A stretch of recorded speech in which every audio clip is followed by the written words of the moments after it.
ये है Djibouti. Africa के कोने पर सिर्फ 10 लाख लोगों की आबादी वाला एक छोटा सा कंट्री, जिसके बारे में एटलीस्ट एशिया में तो बहुत कम लोग जानते हैं। मगर ये छोटा सा कंट्री पूरी दुनिया का सबसे इम्पोर्टेंट, डेंजरस और हॉट जियोपॉलिटिकल एरिया है, क्योंकि यहाँ पर दुनिया के सारे बड़े कंट्रीज की मिलिट्री बेसेस हैं। अगर आप जिबूटी का मैप देखें तो यहाँ आपको अमेरिका की मिलिट्री बेस नजर आएगी, जो कि पूरे अफ्रीकन कॉन्टिनेंट पर अमेरिका की इकलौती मिलिट्री बेस है। इसी तरह यहाँ पर फ्रांस की 2 मिलिट्री बेसेस हैं और फ्रांस की बेस के बिल्कुल पास जापान की मिलिट्री बेस है, जो किसी भी दूसरे कंट्री में जापान की वाहिद फॉरेन मिलिट्री बेस है। जापान के साथ ही इस तरफ इटली की मिलिट्री बेस है। इसी तरह ये समुंदर के साथ फ्रांस की एक नेवल बेस भी है, जिसके बिल्कुल साथ ही जर्मन और स्पेनिश फौजियों के कैंप्स हैं। और फिर ऑपोजिट साइड पर इधर चाइना की एक बहुत बड़ी नेवल बेस है। इसी तरह इंडियन, रशियन और सऊदी अरेबिया की गवर्नमेंट्स भी जिबूटी की गवर्नमेंट के साथ मिलिट्री बेसिस सेटअप करने के लिए डील्स कर रहे हैं। तो देखा जाए तो जिबूटी शायद दुनिया का वो इकलौता कंट्री है जिसमें इतने सारे कंट्रीज की मिलिट्री बेसिस हैं। और यहीं पर ये सवाल पैदा होता है कि आखिर जिबूटी में ऐसी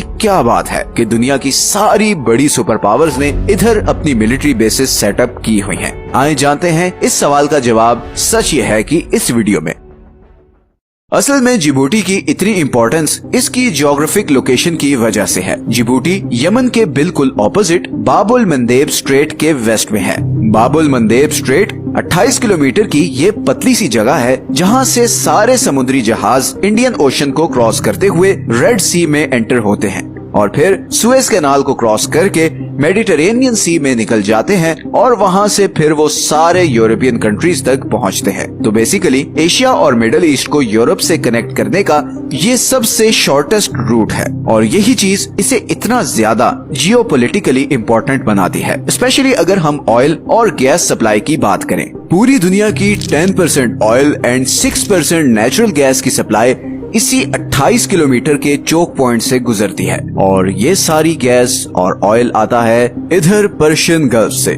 Persian gulf Iran, Iraq, Kuwait, Bahrain, Qatar, Saudi Arabia, UAE और ओमान में घिरा हुआ समुंदर का ये हिस्सा है, जहां पर पूरी दुनिया के सबसे बड़े नेचुरल गैस और ऑयल के रिजर्व्स हैं। पूरी दुनिया के 50% ऑयल और 40% नेचुरल गैस के रिजर्व्स इन कंट्रीज के पास हैं और इसीलिए पर्शियन गल्फ 21वीं सदी की सबसे इम्पोर्टेंट जियोग्राफिक लोकेशन है, बिकॉज इस एक खित्ते पर आधी से ज्यादा दुनिया की एनर्जी सप्लाई डिपेंडेंट है। इन कंट्रीज से तेल और गैस इन बड़े बड़े समुद्री जहाजों में लोड होता है और फिर ये 20 मील के चोक पॉइंट से गुजर के इधर एशिया के सारे बड़े कंट्रीज जैसे Pakistan, India, China, south Korea और जापान तक जाता है।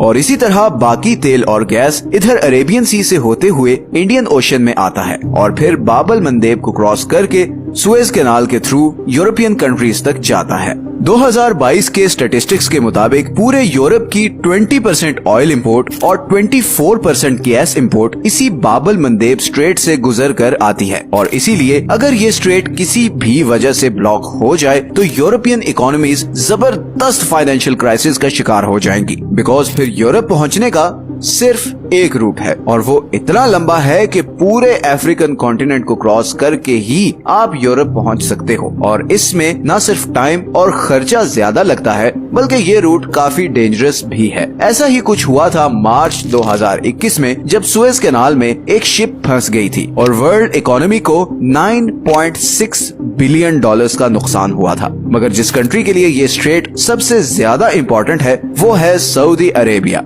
सऊदी अरेबिया के पास पूरी दुनिया के 15% प्रूवन ऑयल रिजर्व्स हैं। सऊदी अरेबिया सही मानों में एक पेट्रो स्टेट है। सऊदी अरेबिया का 46% जीडीपी ऑयल पर डिपेंडेंट है और उसकी 80% एक्सपोर्ट इनकम ऑयल से होती है। ये सारा इंफ्रास्ट्रक्चर, ये बड़ी बड़ी बिल्डिंग्स, ये जबरदस्त प्रोजेक्ट्स, ये लग्जरी लाइफस्टाइल, हर चीज इसी तेल की वजह से है। और सऊदी अरब की सारी ऑयल फील्ड्स इधर पर्शियन गल्फ के बॉर्डर पर ही हैं और इसीलिए बाकी दुनिया तक पहुंच जाने का सबसे इजी रास्ता ये स्ट्रेट ऑफ हॉर्मुज के थ्रू है। अब स्ट्रेट ऑफ हॉर्मुज की बात करें तो ये करीबन 34 किलोमीटर की छोटी सी जगह है जहां से पर्शियन गल्फ वाले कंट्रीज के कंटेनर्स गुजरकर बाकी दुनिया को जाते हैं। इस चोक पॉइंट को सबसे बड़ा खतरा ईरान से है, जो कि सऊदी अरब का सबसे बड़ा राइवल है। इस स्ट्रेट के आसपास वाले सारे आइलैंड्स भी ईरान के ही कंट्रोल में हैं और ईरान बहुत दफा ये स्ट्रेट बंद करने की धमकी भी दे चुका है। और अगर ये स्ट्रेट किसी भी वजह से बंद हुआ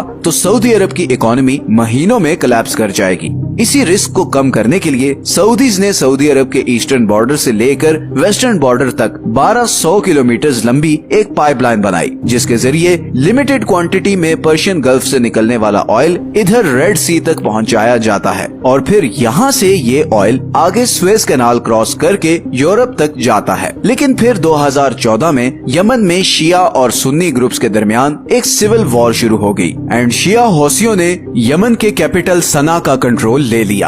अब क्योंकि इस सारी वॉर में सऊदी अरब हौसियों के अगेंस्ट सुन्नी ग्रुप को सपोर्ट करता रहा था, तो हौसियों ने अपने सारे गुस्से का रुख सऊदी अरब की तरफ कर लिया। और क्योंकि ये सारा एरिया सऊदी अरब की इन पाइपलाइंस के बहुत करीब है और हौसी बागी भी बहुत बार ये पाइपलाइन उड़ाने की थ्रेट दे चुके हैं, तो एक तरफ ईरान है जो स्ट्रेट ऑफ हॉर्मुज ब्लॉक करके अरब ऑयल की एक्सपोर्ट बंद कर सकता है और दूसरी तरफ इधर यमन में ईरान बैक्ड यमनी हौसी हैं जो ये बाबुल मंदेब स्ट्रेट और फिर ये पाइपलाइन को नुकसान पहुंचा सकते हैं, जिसके नताइज सऊदी अरब के लिए बहुत ही भयानक होंगे। और यही रीजन है कि सऊदी अरेबिया इधर जिबूटी में अपनी खुद की मिलिट्री बेस बना रहा है ताकि ऐसे किसी भी थ्रेट की सिचुएशन में वो फौरन मिलिट्री के थ्रू रिएक्ट कर सके। लेकिन बाबुल मंदेब सिर्फ सऊदी अरब ही नहीं बल्कि अब यूरोपीय यूनियन के लिए भी बहुत ही ज्यादा क्रिटिकल लोकेशन बन गई है। और उसकी वजह यह है कि रशिया यूक्रेन वॉर के बाद रशिया ने यूरोप को जाने वाली अपनी सारी गैस पाइपलाइंस बंद कर दी हैं और इतनी बड़ी गैस सप्लाई का यूरोप के पास सिर्फ एक और अल्टरनेटिव है और वो है कतर, एक छोटा सा कंट्री जिसके पास दुनिया के ये है जिबूटी, अफ्रीका के कोने पर सिर्फ 10 लाख लोगों की आबादी वाला एक छोटा सा कंट्री जिसके बारे में एटलीस्ट एशिया में तो बहुत कम लोग जानते हैं। मगर ये छोटा सा कंट्री पूरी दुनिया का सबसे इम्पोर्टेंट, डेंजरस और हॉट जियोपॉलिटिकल एरिया है, क्योंकि यहाँ पर दुनिया के सारे बड़े कंट्रीज की मिलिट्री बेसेस हैं। अगर आप जिबूटी का मैप देखें तो यहाँ आपको अमेरिका की मिलिट्री बेस नजर आएगी, जो कि पूरे अफ्रीकन कॉन्टिनेंट पर अमेरिका की इकलौती मिलिट्री बेस है। इसी तरह यहाँ पर फ्रांस की 2 मिलिट्री बेसेस हैं और फ्रांस की बेस के बिल्कुल पास जापान की मिलिट्री बेस है, जो किसी भी दूसरे कंट्री में जापान की वाहिद फॉरेन मिलिट्री बेस है। जापान के साथ ही इस तरफ इटली की मिलिट्री बेस है। इसी तरह ये समुंदर के साथ फ्रांस की एक नेवल बेस भी है, जिसके बिल्कुल साथ ही जर्मन और स्पेनिश फौजियों के कैंप्स हैं। और फिर ऑपोजिट साइड पर इधर चाइना की एक बहुत बड़ी नेवल बेस है। इसी तरह इंडियन, रशियन और सऊदी अरेबिया की गवर्नमेंट्स भी जिबूटी की गवर्नमेंट के साथ मिलिट्री बेसिस सेटअप करने के लिए डील्स कर रहे हैं। तो देखा जाए तो जिबूटी शायद दुनिया का वो इकलौता कंट्री है जिसमें इतने सारे कंट्रीज की मिलिट्री बेसिस हैं। और यहीं पर यह सवाल पैदा होता है कि आखिर जिबूटी में ऐसी क्या बात है कि दुनिया की सारी बड़ी सुपर पावर्स ने इधर अपनी military bases setup. Mandeb strait 28 kilometre की ये पतली सी जगह है जहां से सारे समुद्री जहाज इंडियन ओशन को क्रॉस करते हुए रेड सी में एंटर होते हैं और फिर सुएज कैनाल को क्रॉस करके मेडिटेरेनियन सी में निकल जाते हैं और वहां से फिर वो सारे यूरोपियन कंट्रीज तक पहुंचते हैं। तो बेसिकली एशिया और मिडिल ईस्ट को यूरोप से कनेक्ट करने का ये सबसे शॉर्टेस्ट रूट है और यही चीज इसे इतना ज्यादा जियोपॉलिटिकली इम्पोर्टेंट बनाती है, स्पेशली अगर हम ऑयल और गैस सप्लाई की बात करें। पूरी दुनिया की 10% ऑयल एंड 6% नेचुरल गैस की सप्लाई इसी 28 किलोमीटर के चोक पॉइंट से गुजरती है और ये सारी गैस और ऑयल आता है इधर पर्शियन गल्फ से।